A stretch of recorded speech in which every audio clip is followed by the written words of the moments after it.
Clip number 451۔ اس clip میں آپ سورہ توبہ کی آیت نمبر 73 سے 74 تک کی تلاوت، ترجمہ، تفسیر قرآن صراط الجنان سماعت فرمائیں گے۔ بسم اللہ الرحمن الرحیم۔ ترجمہ، اللہ کے نام سے شروع جو نہایت مہربان رحمت والا ہے۔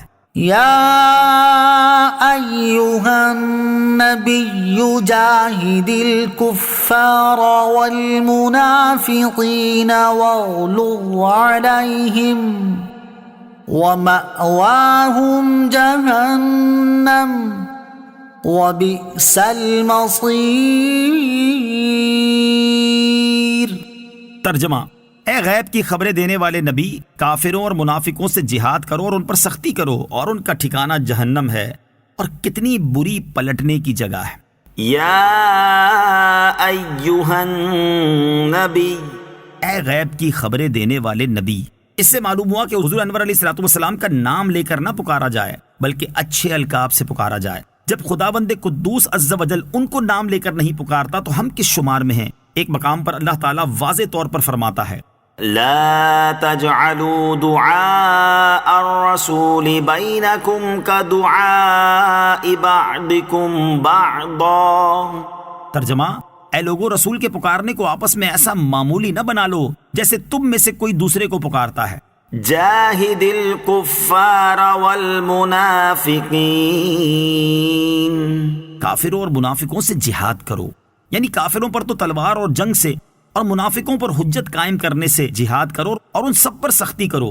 حضرت عبداللہ بن احمد نصفی رحمۃ اللہ تعالی علیہ فرماتے ہیں، ہر وہ شخص جس کے عقیدے میں فساد ہو، اس کے بارے میں بھی یہی حکم ہے کہ حجت و دلائل کے ساتھ اس سے جہاد کیا جائے اور جتنا ممکن ہو اس کے ساتھ سختی کا برتاؤ کیا جائے۔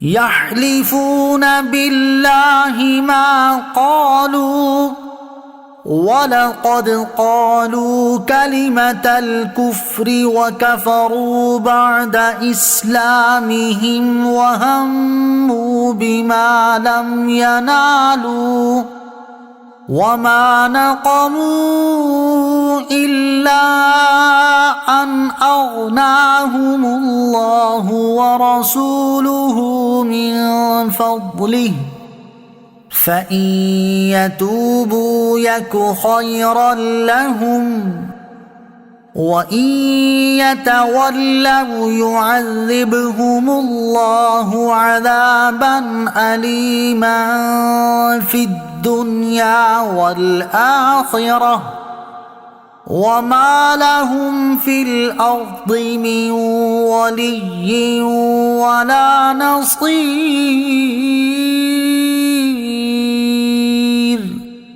ترجمہ، منافقین اللہ کی قسم کھاتے ہیں کہ انہوں نے کچھ نہ کہا، حالانکہ انہوں نے یقیناً کفریہ کلمہ کہا اور وہ اپنے اسلام کے بعد کافر ہو گئے، اور انہوں نے اس چیز کا قصد و ارادہ کیا جو انہیں نہ ملی، اور انہیں یہی برا لگا کہ اللہ اور اس کے رسول نے انہیں اپنے فضل سے غنی کر دیا، تو اگر وہ توبہ کریں تو ان کے لیے بہتر ہوگا، اور اگر وہ منہ پھیریں تو اللہ انہیں دنیا اور آخرت میں سخت عذاب دے گا، اور ان کے لیے زمین میں نہ کوئی حمایتی ہوگا اور نہ مددگار۔ یحلفون باللہ، اللہ کی قسم کھاتے ہیں۔ شان نزول، امام بغوی رحمۃ اللہ تعالی علیہ نے کلبی سے نقل کیا کہ یہ آیت جلاس بن سوید کے بارے میں نازل ہوئی۔ واقعہ یہ تھا کہ ایک روز سرور عالم علیہ السلام نے تبوک میں خطبہ فرمایا اور اس میں منافقین کا ذکر کیا اور ان کی بدحالی و بد معالی کا ذکر فرمایا۔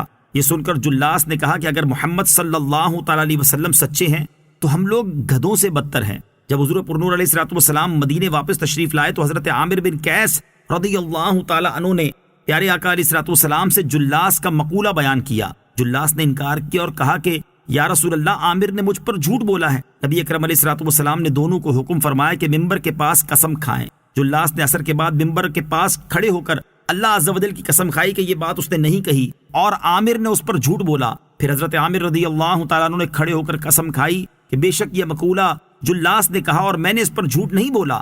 حضرت عامر رضی اللہ تعالیٰ عنہ نے ہاتھ اٹھا کر اللہ تعالیٰ کی بارگاہ میں دعا کی، یا رب عز و جل، اپنے نبی صلی اللہ تعالیٰ علیہ وسلم پر سچے آدمی کی تصدیق نازل فرما۔ ان دونوں کے جدا ہونے سے پہلے ہی حضرت جبریل علیہ السلام یہ آیت لے کر نازل ہوئے۔ آیت میں فَإِن يَتُوبُوا يَكُ خَيْرًا لَهُمْ، سن کر جلاس کھڑے ہو گئے اور عرض کی، یا رسول اللہ صلی اللہ تعالیٰ علیہ وسلم سنیے، اللہ تعالیٰ نے مجھے توبہ کا موقع دیا۔ حضرت عامر بن قیس رضی اللہ تعالیٰ عنہ نے جو کچھ کہا سچ کہا، اور میں نے وہ کلمہ کہا تھا، اور اب میں توبہ و استغفار کرتا ہوں۔ رحمت عالم علیہ الصلوۃ والسلام نے ان کی توبہ قبول فرمائی اور وہ توبہ پر ثابت رہے۔ اس آیت میں جمع کے صیغے ذکر کیے گئے، حالانکہ توہین آمیز بات کہنے والا شخص ایک تھا۔ اس سے یہ بتانا مقصود ہے کہ باقی منافق اس بات پر راضی ہونے کی وجہ سے کہنے والے کی طرح ہیں۔ وَهَمُّوا بِمَا لَمْ يَنَالُوا، اور انہوں نے اس چیز کا قصد و ارادہ کیا جو انہیں نہ ملی۔ ایک قول یہ ہے کہ اس سے مراد منافقین کا نبی اکرم علیہ الصلوۃ والسلام کو سواری سے گرانے کا ارادہ ہے۔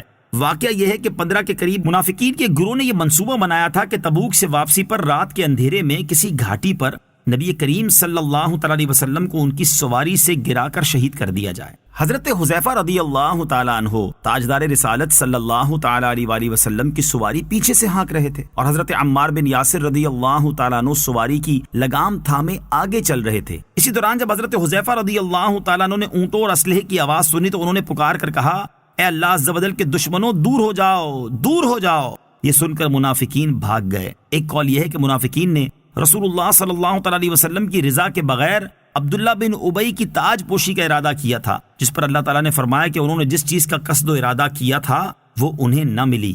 امام مجاہد رحمۃ اللہ تعالیٰ علیہ اس آیت کی تفسیر میں فرماتے ہیں کہ جلاس نے افشائے راز کے اندیشے سے حضرت عامر رضی اللہ تعالیٰ عنہ کے قتل کا ارادہ کیا تھا، اس کی نسبت اللہ تعالیٰ فرماتا ہے کہ وہ پورا نہ ہوا۔